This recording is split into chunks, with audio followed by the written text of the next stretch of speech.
Donc, cette vidéo aussi va concerner donc, la représentation de signaux. Représentation de signaux. Bon, alors c'est pas n'importe quel signal, hein. Je vous le dis tout de suite. Je vais ici prendre des signaux qui ont de type sinusoïdal.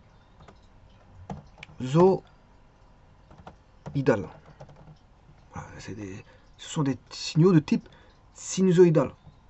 Donc je vais travailler qu'avec ça, sur base de ça. Sur des signaux sinusoïdaux. Il existe autant de signaux que l'on veut, notamment en électronique. On peut construire toutes sortes de signaux avec des circuits. Bon, ce sont les circuits qui permettent de créer des signaux, voire des machines tournantes. Des machines tournantes, vous mettez un alternateur avec un... Voilà, vous allez avoir du sinusoïdal. Si vous mettez du monophasé, vous allez avoir un alternateur monophasé. Si vous prenez un alternateur monophasé, vous allez avoir un signal monophasé. Si vous mettez un alternateur triphasé, vous allez avoir voilà, 3 signaux alternatifs décalés de chacun de 120 degrés l'un de l'autre. Donc on aura 3 signaux alternatifs. Bon. Alors on peut mettre, si vous voulez, par rapport à un alternatif bipolaire, on peut mettre voilà, un circuit redresseur. Qu'est-ce que vous avez? Continu. On a du continu. Donc, des signaux, on peut avoir par rapport à des composants qui sont des machines, voire par rapport à des, voilà, comment on appelle ça, des composants électroniques. Bon, donc les circuits électroniques permettent de véhiculer voilà, des signaux. Justement, les circuits électroniques permettent de véhiculer des signaux, quels qu'ils soient. Ouais, on peut créer toutes sortes de types de signaux. Alors bien sûr, ici, moi, comme j'ai dit, je veux m'attarder aux signaux, on va dire, de type alternatif sinusoïdal. Alternatif, c'est parce que ça fait des alternances plus et moins, c'est juste ça. Mais c'est de type sinus, voire cosinus. Mais ici, je travaille avec du sinus. Parce qu'on sait bien que vous pouvez travailler avec du sinus ou du cosinus. Parce que le sinus et le cosinus sont deux fonctions identiques. Simplement, elles sont décalées l'une de l'autre de 90 degrés. Alors, tout d'abord, il faut voir l'équation mathématique, comment elle se présente. Alors, je l'ai déjà vu, de par l'entremise de l'alternateur bipolaire, ben, ça donne un signal qui est, voilà, sinusoïdal, qui s'écrit E max sinus oméga t plus un certain déphasage. Alors, si ça sort de l'alternateur, je vous rappelle l'alternateur bipolaire, nord-sud. Si vous prenez par rapport à l'axe neutre, la spire ici, elle va être balayée par un maximum de champ magnétique H qui est constant, hein, nord-sud. Et donc là, la section la plus grande, c'est quand il est vertical comme ça. On aura le max. Si vous voulez le max, il sera là. Voilà. Et donc là, le phi égale 0, à l'instant t égale 0, à ce moment-là. Voilà. Et donc, si vous avez ça, à ce moment-là, l'écriture sera E max sinus oméga t. Voilà. Voilà que vaut E de t. Maintenant, si vous prenez la référence qui est ici, voilà, là, à ce moment-là, c'est décalé de pi demi, donc vous allez avoir moins pi demi. C'est la même chose, mais avec un décalage de pi demi. Donc la référence n'est plus la même, c'est ça que je veux dire. On aura oméga t, moins pi demi, sinus, voilà, E max, E de t. Voilà. Donc là, la référence, c'est l'axe vertical, c'est-à-dire l'axe neutre. Et là, la référence, c'est l'axe horizontal. Et là, quand vous mettez phi, c'est qu'il y a un déphasage. Bon, en général, le déphasage, on le prend... je vais montrer tout ça, de toute façon, je vais montrer. Voilà. Je vais considérer qu'ici, j'ai un déphasage, et je vais montrer par rapport à quoi. C'est plus par rapport à l'alternateur. Voilà. Maintenant, vous savez que on peut avoir un sinus oméga t, si vous prenez comme référence l'axe neutre. Maintenant, je vais adopter une nouvelle référence. Vous allez voir. Alors, pour ça, j'ai écrit sinus oméga t plus phi, qui est le déphasage de départ. Alors, si vous mettez un générateur alternatif, puisque ici, justement, je vois l'alternatif, hein, c'est sinus sinusoïdaux, voilà, avec une sortie en tension de E de T, vous mettez bien sûr toujours un interrupteur pour pouvoir interrompre le circuit.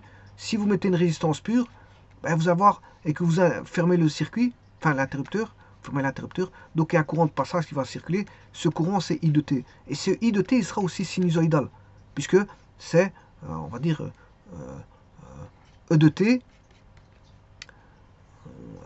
c'est R fois I de T. Donc, pour avoir ce I de T, la force électromotrice est connue, elle sort voilà, de l'alternateur. Il suffit de diviser par R. Donc vous allez avoir E max sur R fois sinus oméga T plus phi. Voilà. Et donc là, on a I de T, et donc là, on a I max. Et ce I max, c'est tout simplement E max sur R. C'est E max sur R. Donc il n'y a pas de déphasage, si vous voulez. C'est ça que je veux dire. Il n'y a pas de déphasage. Dans une résistance, il n'y a jamais de déphasage. Voilà. Jamais de déphasage. Par contre, le condensateur pur, il y a un déphasage, et la self pure, il y a un déphasage. Donc ici, bon, je fais comme si n'avait pas de déphasage. Donc, le signal qui va jaillir en courant du circuit, quand vous mettez une force électromotrice, ben, il est de type sinusoïdal. C'est normal parce que vous partez d'un sinus pur, E de T est égal à E max sinus oméga T plus phi, ben, I de T vaudra I max qui vaut E max sur R, si c'est une résistance, oméga T plus phi. Bon, voilà. Donc le courant et tension sont en phase.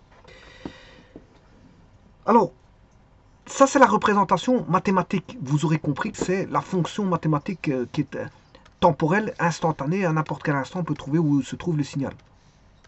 Voilà. Ça c'est l'aspect, on va dire, représentation mathématique des choses.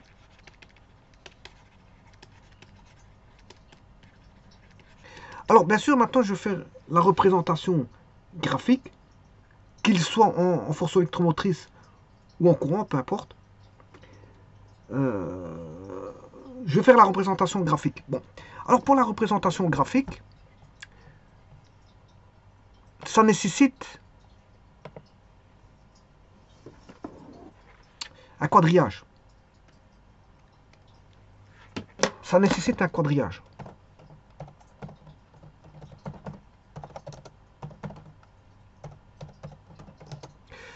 Alors, vous voyez que c'est une fonction temporelle. Vous voyez, hein, parce que ça dépend du temps. Donc, il me faut... là, la variable indépendante, c'est le temps. On a une variable indépendante qui est le temps. Voilà. Et en fonction du temps, ben, on aura une fonction électromotrice qui sera de type sinusoïdal. Ou un courant de type sinusoïdal, en fonction du temps. Donc, ce qui veut dire qu'il faut construire un quadrillage. Bon, je n'ai pas envie trop de le construire, donc ce que je vais faire, je vais aller sur GeoGebra. Je vais prendre ceci. Voilà. Je vais prendre un quadrillage, hein, comme ceci. Voilà. Et juste faire une copie. Comme ça, j'ai déjà un quadrillage tout fait. Et c'est comme ça que vous devez... Alors, ce quadrillage, bon, on le retrouve dans sur les oscilloscopes. Alors, les oscilloscopes dessinent un oscillographe. Enfin, dessinent un graphe. Je m'excuse, un graphe. C'est un oscillographe. Il va dessiner un graphe, l'oscilloscope. Alors, le tout, c'est de bien prendre ce qu'il faut.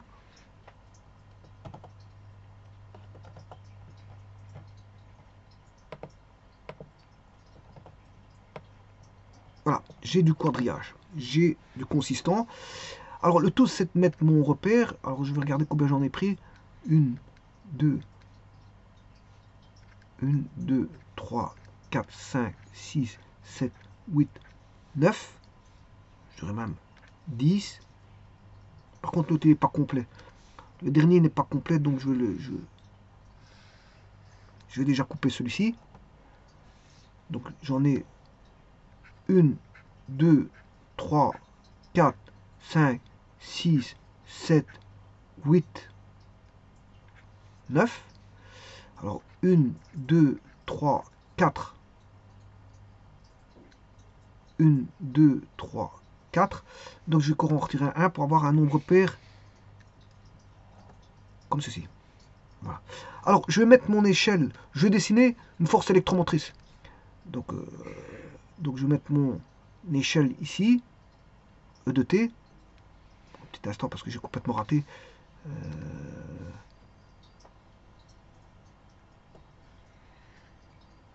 Voilà, mon échelle des temps, de force électromotrice. Et la variable indépendante, elle est là, et c'est le temps. Voilà, c'est le temps.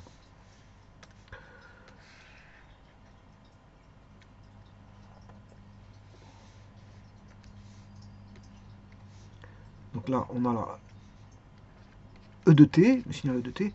Il est de type sinusoïdal, je vous le dis tout de suite. T. Voilà, E de T, T.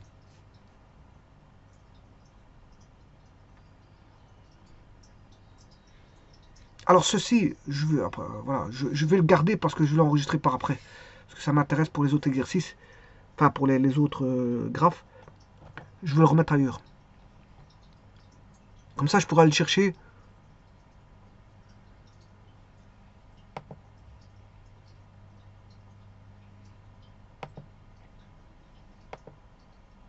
À chaque fois, j'en ai besoin.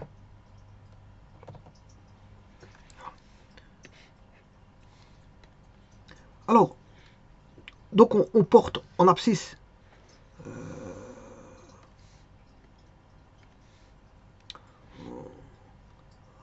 des longueurs proportionnelles au temps. C'est surtout ça, hein, c'est pour ça que j'ai fait ça. C'est pour avoir des longueurs proportionnelles au temps. Et à chacune des valeurs correspond une valeur de la fonction portée en ordonnée. Alors on peut mettre, je dirais, des vecteurs, ce qu'on appelle vecteur de Fresnel, hein, un vecteur qui est défini bien sûr par une portion de droite, c'est-à-dire un segment, de grandeur déterminée et de direction donnée, dont le sens est indiqué par une flèche. Ça vous le savez très bien, c'est un vecteur. Voilà. Et donc là, j'aurai deux axes perpendiculaires. Voilà. L'un par rapport à l'autre. L'un est horizontal qui est appelé l'axe de l'origine des temps et l'autre vertical qui est l'axe de projection.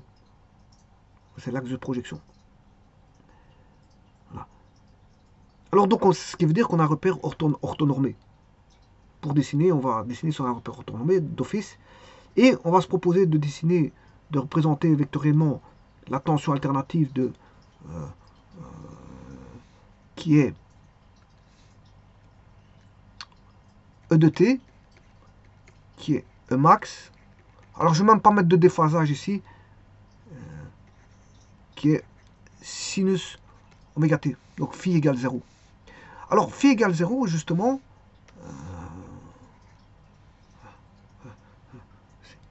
il est donné par autant t égale 0, c'est quand le vecteur de Fresnel sera comme ceci, par rapport à l'horizontale. Ça c'est le vecteur de Fresnel. Hein. C'est le vecteur E de t. Voilà. Et donc, ce vecteur, bon, ce vecteur de Fresnel, bon, son module, il vaut E max. Hein. Si vous voulez, le module de E de t, c'est E max.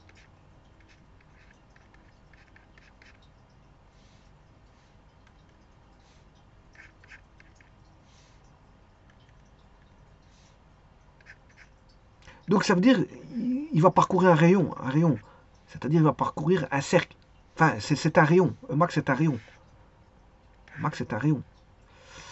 Donc il va parcourir un cercle tout simplement. Et donc on en est amené à faire de la trigonométrie. Puisqu'on va voir la fonction sinus, parce que c'est une projection. On va faire tout simplement une représentation de la projection sur un axe. Et ça, vous savez très bien que c'est ce que la trigonométrie fait. Voilà. C'est ce que la trigonométrie fait. Et c'est la fonction sur l'axe des Y, c'est la fonction sinus. Je rappelle, la fonction sinus, c'est une projection voilà, d'un rayon sur l'axe des Y. Et là, vous avez la fonction. Et c'est ce qui se passe ici. Parce que ici, je vais avoir le vecteur de Fresnel, voilà, qui est un rayon. Donc voilà. Mais sachez que le vecteur E de t, en module, il vaut E max. Simplement, il va changer voilà, en fonction du temps, il va changer de position. Alors, je rappelle que oméga, c'est 2pi fois la fréquence, ou si vous voulez, 2pi sur t, la fréquence étant constante, donc on tourne à une vitesse angulaire constante. Hein. La fréquence étant constante. Donc ce vecteur, on a, voilà, le vecteur de Fresnel va tourner à vitesse angulaire constante. Donc il va faire un MCU. On va faire un MCU ici. C'est un MCU.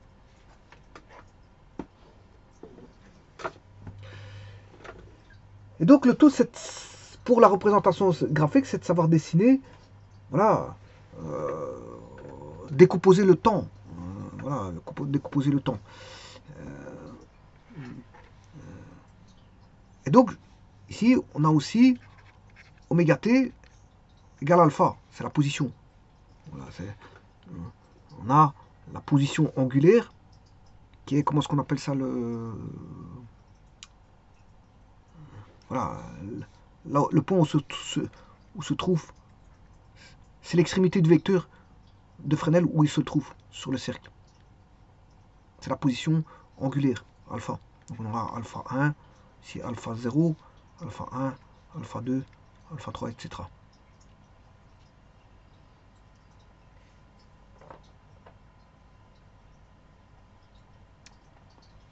Et donc bien sûr, ici on a les alphas, ils sont là. Alpha 0, alpha 1, alors ça c'est alpha 3. Les positions sont là.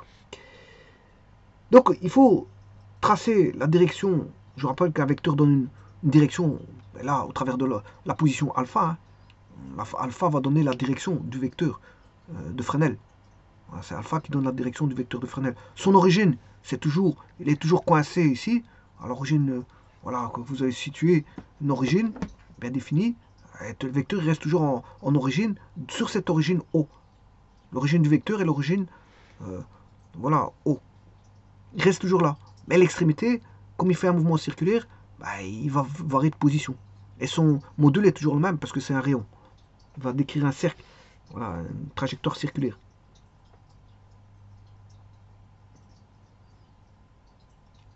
Alors, on pourrait mettre des distances. Hein. Ici, alpha 1. C'est vrai qu'ici, alpha 1, c'est plutôt une position angulaire. Je mettrai alpha 1 ici, alpha 3 ici. Donc là, on aurait A. Là, je mettrai B et C. Bon, on fait une décomposition, c'est juste ça. Mais c'est une décomposition, je veux dire, de trajectoire. Et donc, bien sûr, dépendante du temps. Puisque ça, c'est à l'instant T1, à l'instant T2, à l'instant T3. Donc à chaque position est donnée par un temps bien défini. Et donc on a la fonction, on sait trouver la position exacte où se retrouvera l'extrémité du vecteur à n'importe quel moment, puisqu'on connaît son équation qui est E de t est égal à E max sinus oméga t, voilà, et qui va débuter en 0. Et donc la projection du vecteur, on va faire la projection du vecteur. Par exemple, si je prends en T1, sa projection du vecteur, elle va être là. Voilà, donc on sait bien qu'il sera à un niveau comme ceci. Voilà. En T2,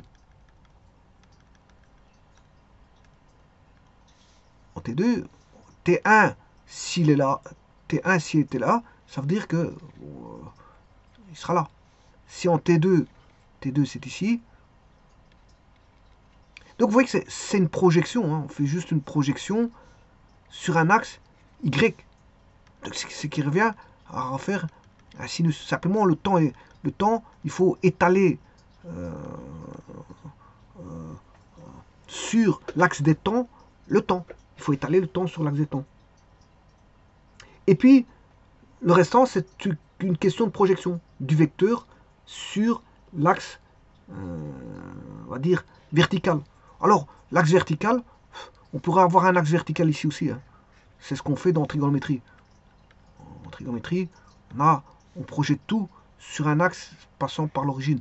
Bon, ben ici, moi, je peux, comme je dois dessiner par rapport à un axe temporalisé, puisque j'ai temporalisé l'axe, voilà, que je vais décomposer en temps, bien, je vais dire, je vais faire toutes les projections en fonction du temps. En fonction du temps. Pourquoi? Parce que alpha est fonction du temps. Alpha, je vous rappelle qu'alpha c'est oméga t. Voilà. Et comme j'ai mis un axe temporel, ben, je peux, à partir de cet axe temporel, mettre les positions occupées par l'extrémité du vecteur de Fresnel en tout temps. Il suffit de le préciser, tout simplement. Alors, par convention, on donne habituellement la position du vecteur au temps t égale 0, alpha égale 0. Alpha égale 0. Donc alpha égale 0, c'est, on va dire, ceci. C'est l'axe horizontal. Alors là, on pourrait se dire qu'on a un axe vertical et un axe horizontal.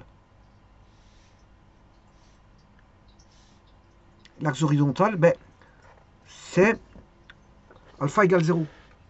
C'est-à-dire, au temps t égale 0, alpha égale 0. Donc on va démarrer à l'origine voilà, du point qui est ici. Alors je vais dessiner la fonction E max sinus oméga t. Alors pour ça, je vais décomposer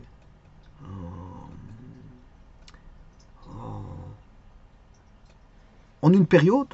Alors un tour, faire un tour, c'est une période. Je vais faire la position 0, elle est là, supposons. Alors il faut une échelle, c'est juste ça. Une échelle de temps. Ici je prends, bon, je vais prendre celui-ci. Je vais prendre 4 points. 1, 2, 3, 4, 5 points. Pour faire une période. Voilà, je vais faire qu'une période. Voilà. Alors ceci, je vais le décomposer en combien de quadrillages? Ben, je vais bien en prendre 4. 1, 2, 3, 4. Voilà, c'est 0t. Là, on aura une période, je vous rappelle que c'est 2pi. Et là, j'ai divisé. Là, on aura t demi, il est là. Et si je divise encore par 2, c'est t sur 4. Donc ici, on a t sur 4. Donc, j'ai pris 4 quadrillages pour t sur 4. Donc, je reprends 4. 1, 2, 3, 4. 4, on est en t demi. Voilà. J'en reprends 4 pour aller en 3t sur 4. 1, 2, 3, 4. 3t sur 4. Et enfin, j'en reprends 4 pour aller jusque t. Attention, si c'est t sur 4, il est là. 1, 2, 3, 4. Voilà, et là, j'ai t. Voilà, là, j'ai une période. Alors, là, en 0t, ben, on a 0. Ouais, la projection, elle vaut 0. Voilà. Si je prends t sur 4 ici, la projection, elle est maximale. Donc, on a E max. Donc, E max, supposons que max soit là. Voilà. Ensuite, en t demi, on retombe en 0. Voilà. En t, 3t sur 4, on est en maximum, mais en dessous. Et puis, en t, on retombe. Et donc, si on devait dessiner avec d'autres points, alors j'aurais pu dessiner voilà, en t sur 8. T sur 8, voilà, on serait ici. Et après, c'est symétrique. Après, vous savez que c'est symétrique. Idem ici, j'aurais pu dessiner en cette position-là.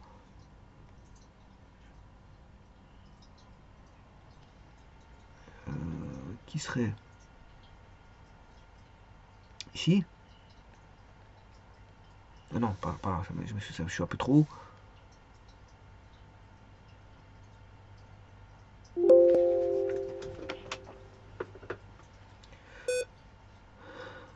Je serai ici.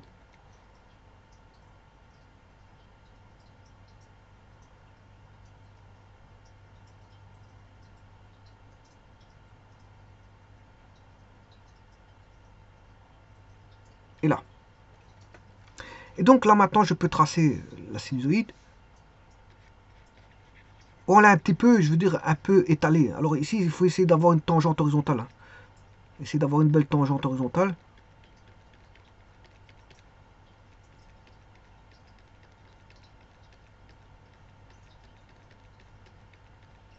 De nouveau, ici, essayer d'avoir une belle tangente horizontale.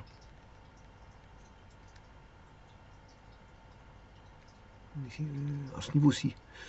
Essayez d'avoir une belle tangente horizontale. Et vous repartez pour essayer d'avoir 1, 2, 3, 4, 0. Bon, c'est étalé, pourquoi? Parce que j'ai étalé l'échelle.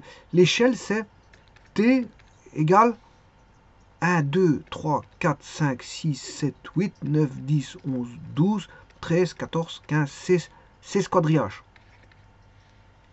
Alors, si j'avais mis moins de quadrillages, on n'aurait pas eu un étalement comme ceci. Voilà.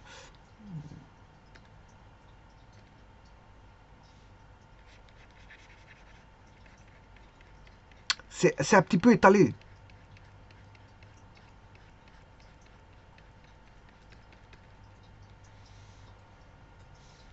Ici, j'ai pas été très précis. Voilà, là non plus. Il faut que j'arrive correctement à avoir une belle tangente horizontale ici. Et là, bien sûr. Là, voilà.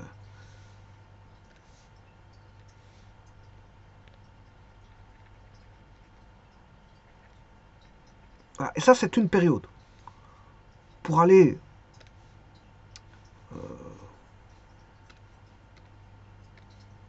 de cet endroit-là, qui vaut 0, à revenir à 0, on a effectué une période. Enfin, du moins, une rotation complète. Et alors, ça se répète, hein, parce que c'est périodique. Ça se répète. Alors, si vous voulez avoir un signal sinusoïdal, ben voilà un exemple de signal sinusoïdal. 3 sin x est un signal sinusoïdal. Voilà. Vous voyez que ça se répète. C'est répétitif. C'est répétitif. Bon, c'est bien par là. Mais ici, le temps, comme c'est temporalisé, j'ai pas de côté gauche par rapport à l'axe, parce que le temps négatif, ça n'existe pas. On commence au temps t égale 0. Donc je suis obligé de mettre ceci comme ceci. Parce que c'est temporalisé. La temporalité fait en sorte qu'on n'a pas de temps négatif, je dirais, dans ces signaux-là.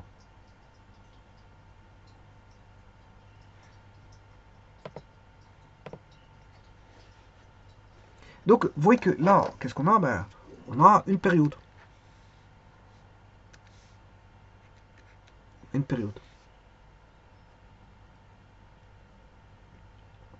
Donc, au temps t égale 0, l'angle est nul. Le vecteur se place donc par convention sur l'axe des temps. Et on donne les deux modes de représentation afin qu'on observe correctement qu'au temps t égale 0, c'est-à-dire à l'origine des axes de la représentation graphique du signal, est bien égal à la projection du vecteur sur l'axe de projection, tout simplement.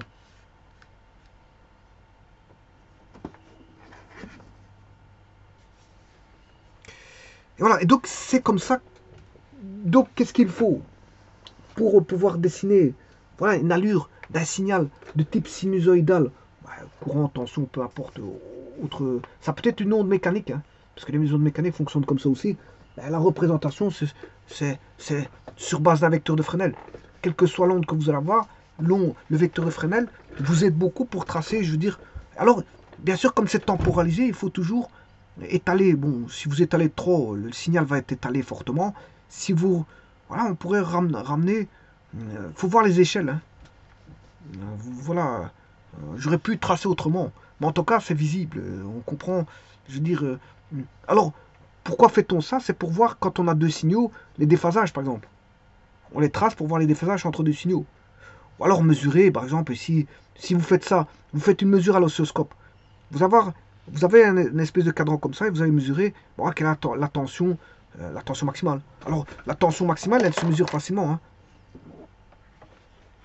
Alors, la tension maximale, il suffira d'aller chercher le pic de tension. C'est l'amplitude. Voilà. L'amplitude, elle est là. Donc, vous allez mesurer voilà, combien de divisions que vous avez et de sous-divisions. et multiplié par l'échelle. Vous avez une échelle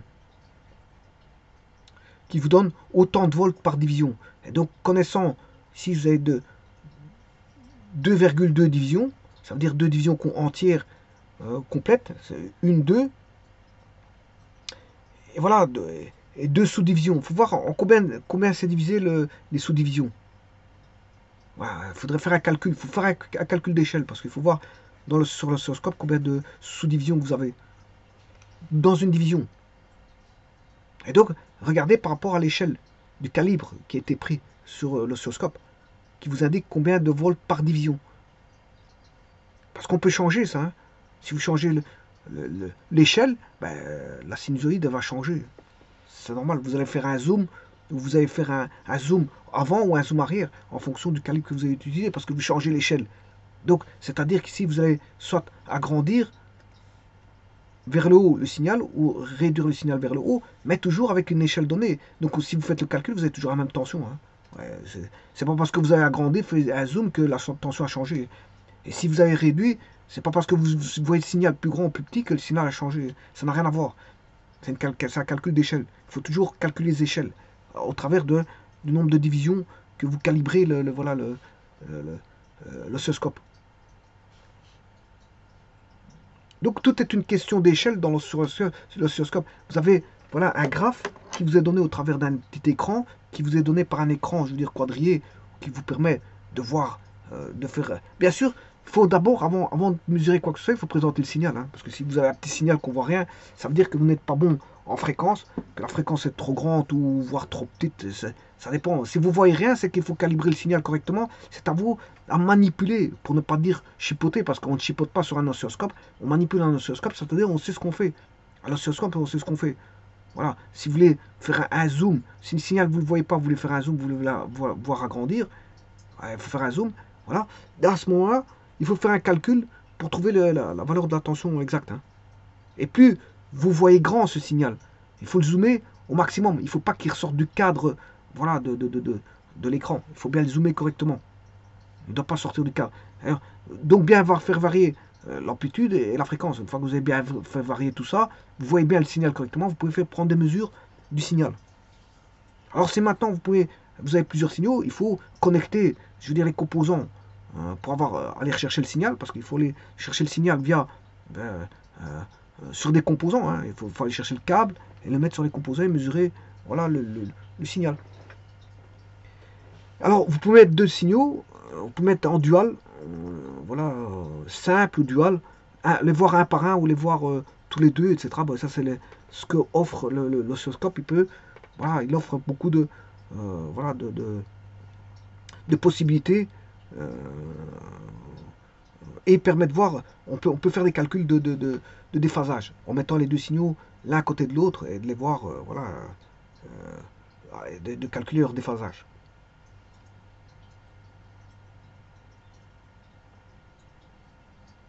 Alors, un déphasage se verra avec deux signaux. Comme il y a deux signaux, il y aura deux vecteurs de Fresnel. Donc, avec les vecteurs de Fresnel, on sait aussi mesurer le déphasage. Ben, les vecteurs de Fresnel, c'est une représentation géométrique, on va dire ça comme ça. Alors que le signal, là-bas, alternatif, vous l'avez à l'oscilloscope. Hein. Voilà.